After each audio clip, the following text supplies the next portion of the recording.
Now remember, the rule is when you have an absolute value in your equation, you split the entire equation into two parts. And what you do is that the sign here is important. And well, if the absolute value is less than 7, I need to split it into two equations. One of them that has positive 7 and one of them with negative 7. And what I do is I write 4 over 15x minus 17 is less than 7, and 4x over 15 minus 17 is greater than negative 7.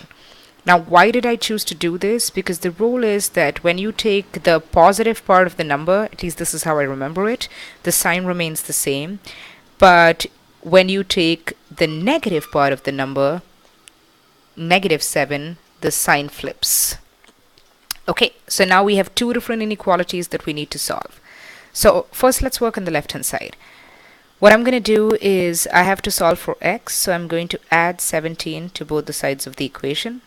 And this will give me 4 over 15x is negative 17 plus 17 just cancels out. And on the other side of the equation I get is less than 7 plus 17. So I have 4 over 15x is less than 24. And to get rid of 4 over 15, the best way to do that is to multiply the reciprocal. But if I multiply the reciprocal on the left hand side, I also need to multiply the reciprocal on the right hand side. Now note over here, extremely important, is that 15 over 4, which is the number that I'm multiplying on both sides, is strictly greater than 0. So the sign remains the same. Now had we had negative numbers that we were multiplying on both the sides of the equation, then you would have to flip the sign. But this is easier than that. Now on the left hand side I can cancel 15, 15 and 4, and on the right hand side I can cancel 4 times 6 is 26. So I can rewrite this equation as x is, well, not equal to, it's strictly less than 15 times 6, which is 90. And what about this other equation? To solve it, I do the same thing. I add 17 to both sides of the equation. And on this side it cancels, negative 17 plus 17. So I have 4 over 15 times x is strictly greater than negative 7 plus 17.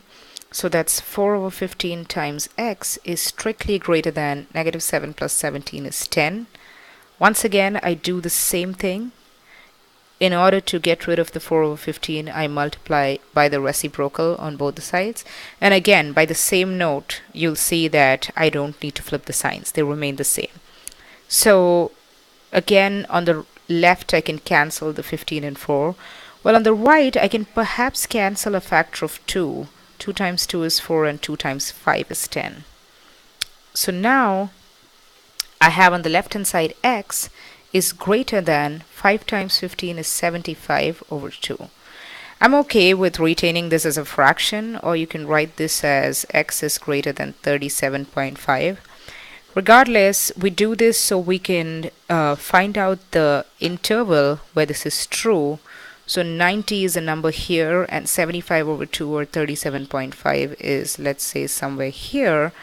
And basically, we're allowed to be greater than 37.5 and less than 90.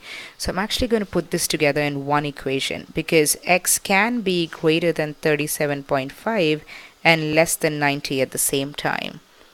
So the answer is going to be greater than 37.5, but once you get to 90, you stop. And look at the inequalities. You'll see that they're strict inequalities. So we're going to have open circles on either end because we don't include either numbers. And so the solution to this equation is everything from 37.5 to 90, and with open parentheses on either end because we don't include the endpoints.